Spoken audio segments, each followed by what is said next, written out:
Jasmine Crockett stood quietly at gate 32, dressed in a sharp, elegant black suit with a subtle gold pin on her lapel.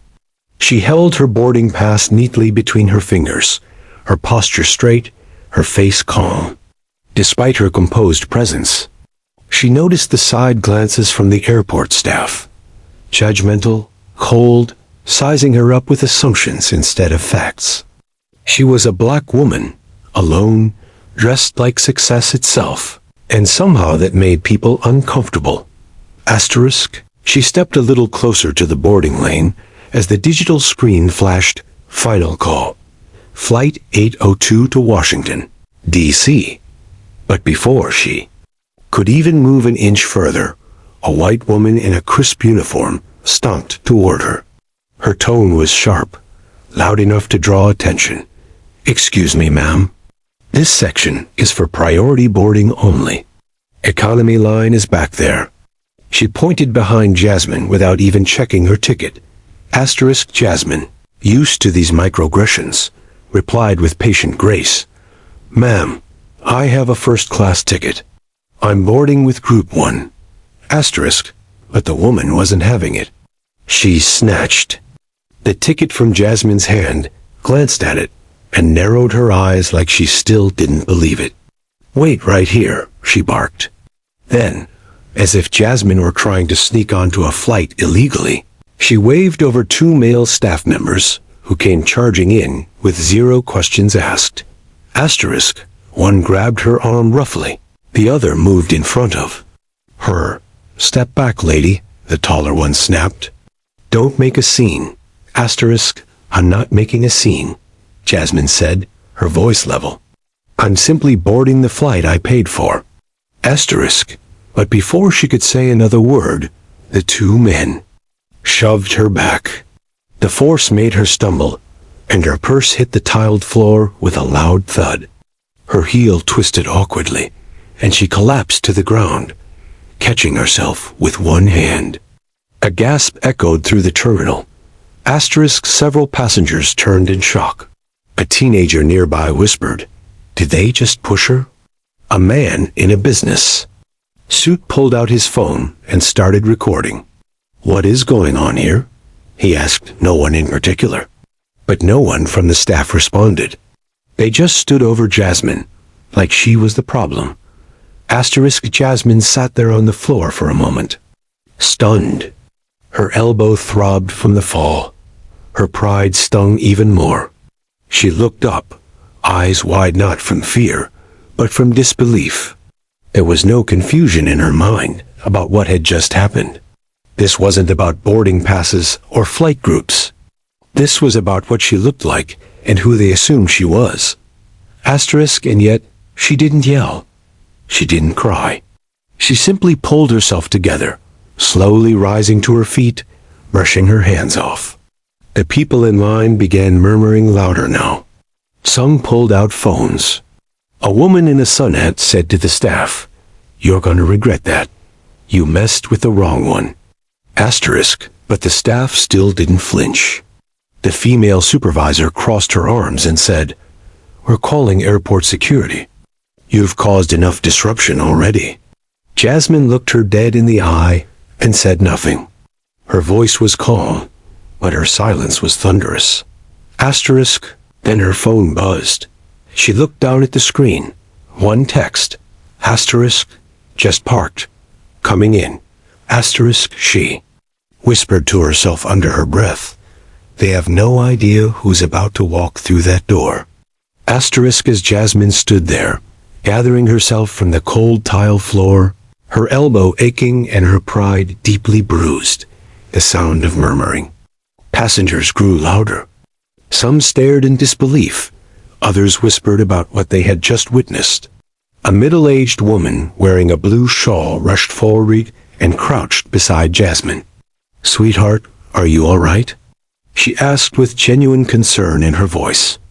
Asterisk Jasmine nodded slowly, still trying to keep her composure.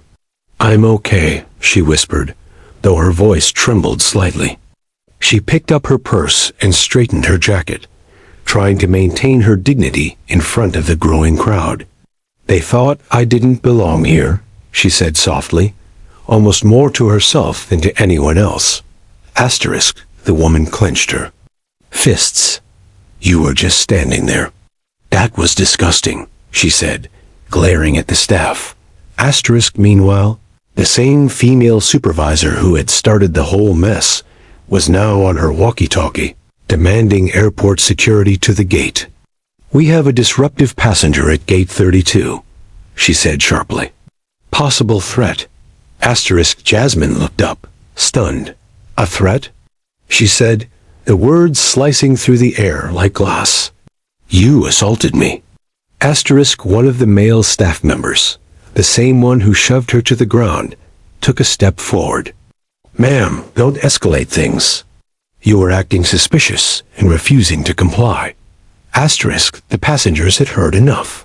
A man in a denim jacket shouted, she didn't do anything wrong. I saw the whole thing. Another voice joined in. Yeah, she was just standing there. People had their phones up now. Some were already streaming live. The situation was spiraling out of control, but not the way the staff expected. Asterisk, through all the noise, Jasmine's phone buzzed again in her hand. She looked down. A new text. Asterisk, I see the gate. 2 more seconds. Asterisk, a strange stillness filled her chest.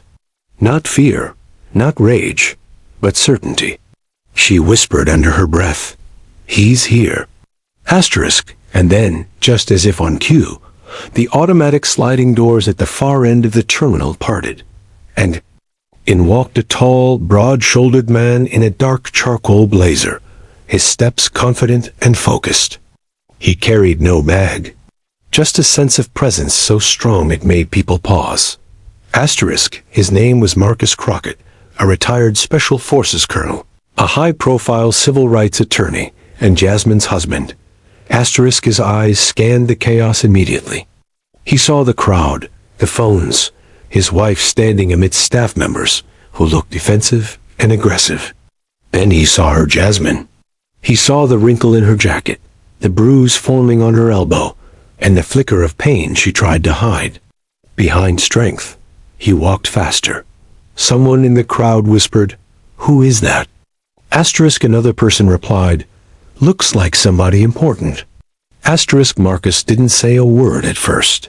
He walked straight up to Jasmine, placed his hand gently on her back, and looked her in the eyes. Are you hurt? Asterisk, she nodded once.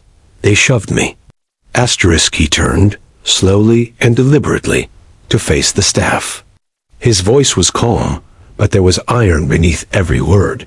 Who touched my wife? Asterisk, the 2 male staff members shifted uncomfortably.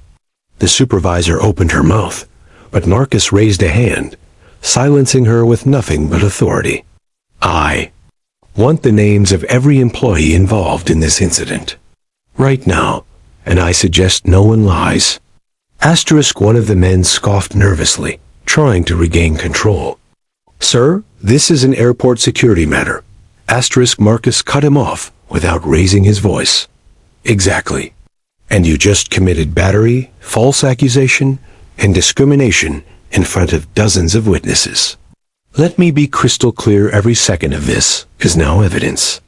I'm not only a licensed federal attorney, I'm a former Special Forces investigator. Do you understand what that means? The room froze. Even the security team arriving on the scene stopped in their tracks when they saw who they were walking into. One officer recognized Marcus immediately and whispered to another, that's Crockett, from the congressional hearings. Back off. Asterisk, Marcus turned to Jasmine. Did they read you your rights? Did they show you a written complaint? Anything? Asterisk shook her head. They didn't even look at my ticket. Asterisk, he held it up. The same first-class boarding pass she had tried to show earlier. The bold Group 1 priority printed clearly. Across it, he faced the staff again. You profiled her. Then you put your hands on her. That's not protocol. That's prejudice. And now, it's a legal disaster. The crowd began clapping. Phones stayed raised And Marcus? He didn't raise his voice once, but his presence had already rewritten the power dynamic in that terminal.